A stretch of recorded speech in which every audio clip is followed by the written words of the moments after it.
Newsmaker Thursday. That's on AgriTalk in a couple of hours. Right now, let's get an update of local and regional news at 10 past 7 with outgoing news director Kevin Mooney.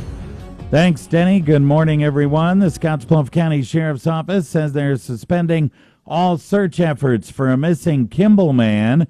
Sheriff Mark Overman said on Wednesday afternoon investigators confirmed that 39-year-old Logan McLeod had checked into a Scottsbluff hotel on Monday. He checked out Tuesday.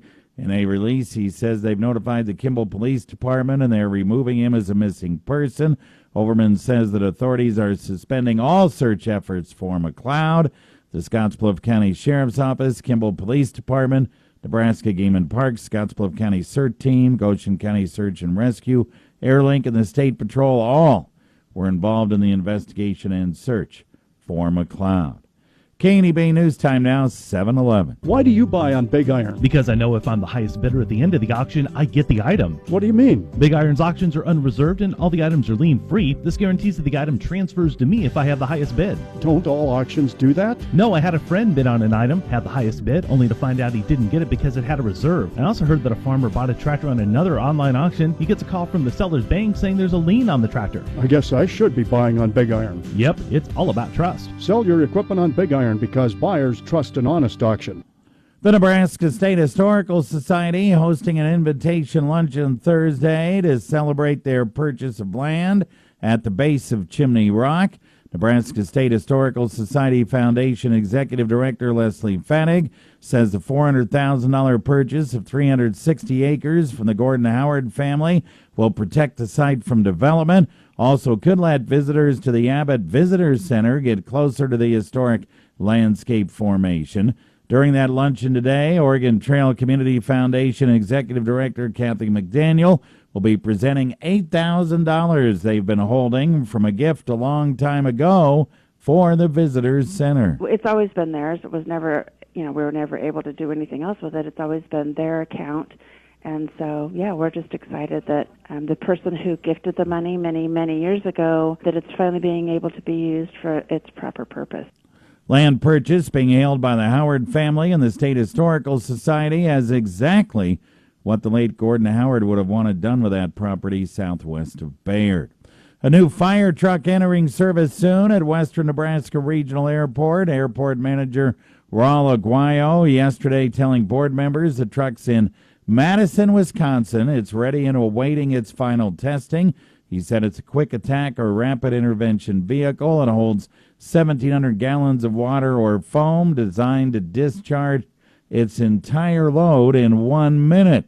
And he said they do annual recurrent training in Casper using a truck similar to this. We put out a large-scale simulator similar to like a 737, and we have to put the truck out in a tank of water. So the truck is designed to do its job, and we're trained to run the truck. So it's a really good deal. It also allows us to raise our index, so we can actually, from a fire index standpoint, land a larger aircraft than our runways will allow. So we're well covered for an airport our size. That truck should be delivered to the airport around the second week of December. Wyoming U.S. Senator John Barrasso has been elected to serve as chairman of the Senate Republican Conference.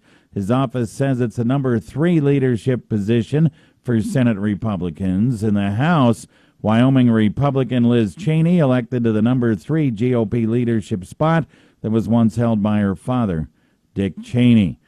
And in Gillette, Wyoming, police there say a 14-year-old junior high student brought 2 handguns, 36 rounds of ammunition to school, threatened to shoot his student and staff members because he was unhappy with them. The student who got the gun from his parents taken into custody Tuesday without incident and was being detained at the Campbell County Jail pending charges. They averted a real disaster.